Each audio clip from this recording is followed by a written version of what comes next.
Buddha's Teachings, Practical Guide to True Way of Living, Chapter 2, Part 1, Family Life. It is wrong to think that misfortunes come from the east or from the west. They originate within one's own mind. Therefore, it is foolish to guard against misfortunes from the external world and leave the inner mind uncontrolled. There is a custom that has come down from ancient times that common people still follow. When they get up in the morning, they first wash their face and rinse their mouth, and then they bow in the six directions to the east, west, south, north, above, and below, wishing that no misfortune they may come to them from any direction and that they may have a peaceful day. But it is different in the Buddha's teaching. Buddha teaches that we are to pay respect to the six directions of truth, and then that we are to behave wisely and virtuously and thus prevent all misfortunes. To guard the gates in these six directions, people are to remove the defilement of the four deeds, control the four evil minds, and plug the six holes which cause the loss of wealth. By the four deeds, it is meant killing, stealing, committing adultery, and falsehood. The four evil minds are greed, anger, foolishness, and fear. The six holes which cause the loss of wealth are desire for intoxicating drinks and behaving foolishly, staying up late at night and losing the mind in frivolity, indulging in musical and theatre entertainments, gambling, associating with evil companions, and neglecting one's duties. After removing these four defilements, avoiding these four evil states of mind, and plugging these six holes of waste, the disciples of Buddha do reverence to the six directions of truth. Now, what are these six directions of truth? They are east for the way of parents and child, south for the way of teacher and pupil, west for the way of husband and wife, north for the way of a man and his friend, below for the way of master and servant, and above for the way of the disciples of Buddha. A child should honor his parents and do for them all that he is supposed to do. He should serve them, help them at their labor, cherish the family lineage, protect the family property, and hold memorial services after they have passed away. The parents should do five things for their children: avoid doing evil, set an example of good deeds, give them an education, arrange for their marriage, and let them inherit the family wealth at a proper time. If the parents and child follow these rules, the family will always live in peace. A pupil should always rise when his teacher enters, wait upon him, follow his instructions well, not neglect an offering for him, and listen respectfully to his teaching. At the same time, a teacher should act rightly before a pupil and set a good example for him. He should correctly pass on to him the teaching he has learned. He should use good methods and try to prepare the pupil for honors, and he should not forget to protect the pupil from evil in every possible way. If a teacher and his pupil observe these rules, their association will move smoothly. A husband should treat his wife with respect, courtesy, and fidelity. He should leave the housekeeping to her and sometimes provide for her needs, such as accessories. At the same time, a wife should take pains with the housekeeping, manage the servants wisely, maintain her virtue as a good wife should. She should not waste her husband's income and should manage the house property and faithfully. If these rules are followed, a happy house will be maintained, and there will arise no quarreling. The rules of friendship mean there should be mutual sympathy between friends, each supplying what the other lacks and trying to benefit the other, always using friendly and sincere words. One should keep his friend from falling into evil ways, should protect his property and wealth, and should help him in his troubles. If his friend has some misfortune, he should give him a helping hand, even supporting his family if necessary. In this way, their friendship will be maintained and they will be increasingly happy together. A master in his dealings with a servant should observe five things. He should assign work that is suitable for the servant's abilities, give him proper compensation, care for him when he is in ill health, share pleasant things with him, and give him needed rest. A servant should observe five things. He should get up in the morning before his master and go to bed after him. Should always be honest, take pains to do his work well, and try not to bring discredit to his master's name. If these rules are observed, there will be peace and no controversy between master and servant. A disciple of Buddha should see to it that his family observes the teachings of Buddha. They should cherish respect and consideration for their Buddhist teacher, should treat him with courtesy, attend to and observe his instructions, and always have an offering for him. Then the teacher of Buddha's teaching should rightly understand the teaching, rejecting wrong interpretations, emphasizing the good, and should seek to lead believers along a smooth path.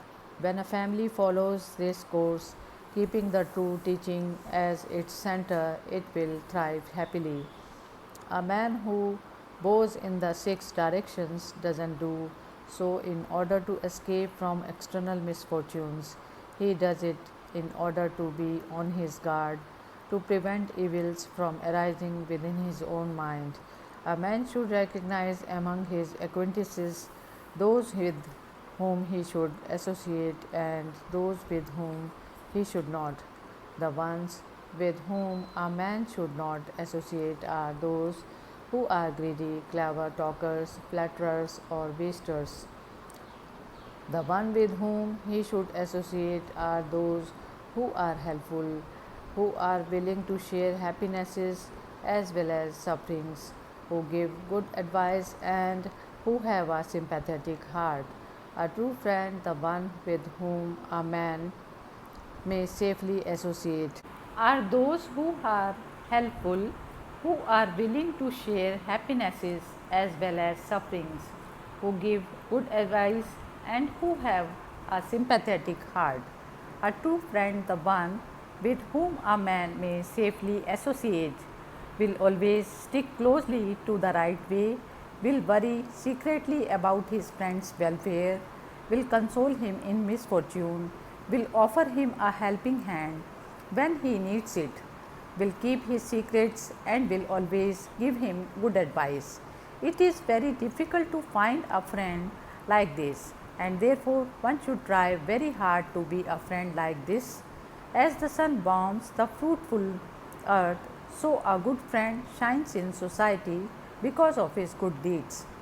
It would be impossible for a son to repay his parents for their gracious kindness, even if he could carry his father on his right shoulder and his mother on his left for 100 long years, and even if he could bathe the bodies of his parents in sweet smelling ointments for 100 years, serve as an idle son, gain a throne for them, and give them all the luxuries of the world, still he would not be able to repay them sufficiently for the great indebtedness of gratitude he owes to them.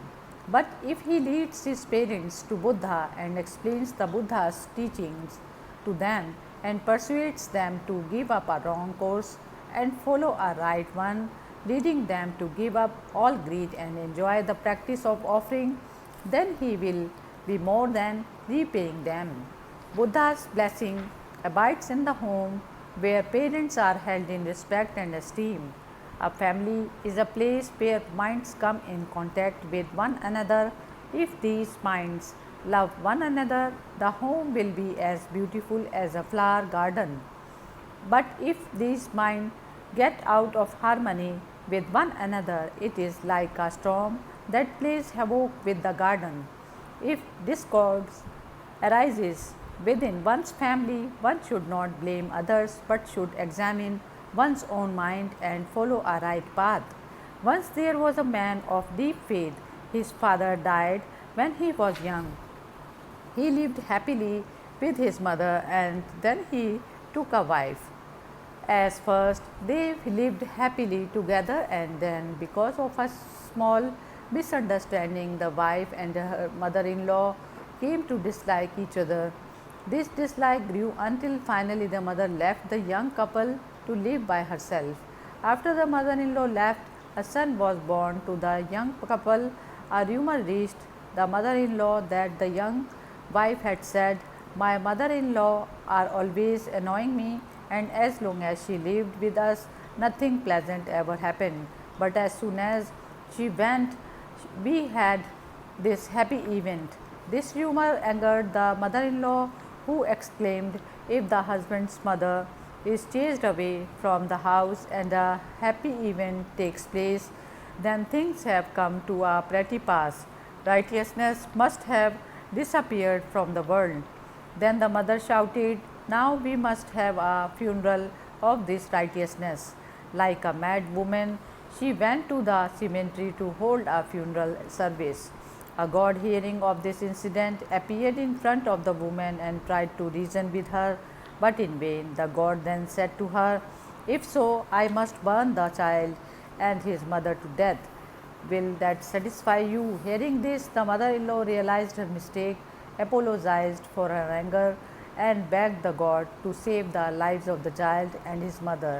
At the same time, the young wife and her husband realized their injustice to the old woman and went to the cemetery to seek her.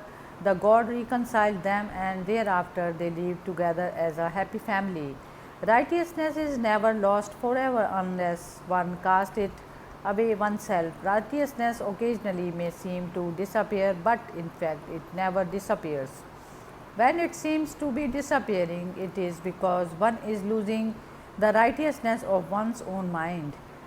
Discordant minds often bring disaster. A trifling misunderstanding may be followed by great misfortune. This is especially to be guarded against in family life. In family life, the question as to how the daily expenses are to be met always requires the utmost care. Every member must work hard like the diligent ants and the busy bees. No one must rely upon the industry of others or expect their charity.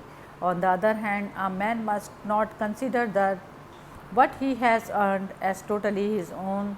Some of it must be shared with others, some of it must be saved for an emergency, some of it must be set aside for the needs of the community and the nation, and some of it must be devoted to the needs of the religious teachers.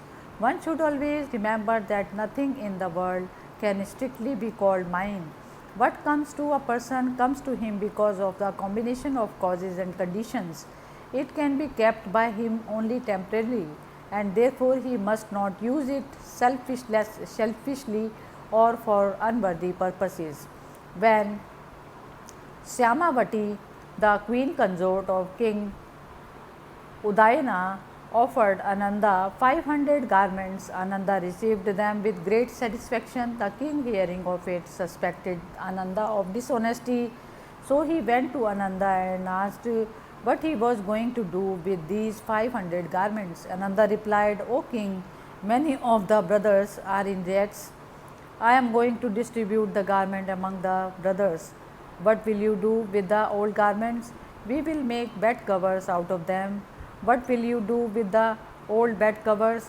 We will make pillow cases. What will you do with the old pillowcases? We will make floor covers out of them. What will you do with the old floor covers? We will use them for food towels. What will you do with the old food towels? We will use them for floor mops. What will you do with the old mops?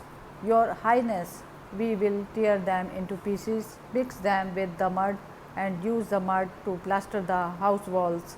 Every article entrusted to us must be used with good care in some useful way, because it is not ours but is only entrusted to us temporarily. Hari Om Tat Sat.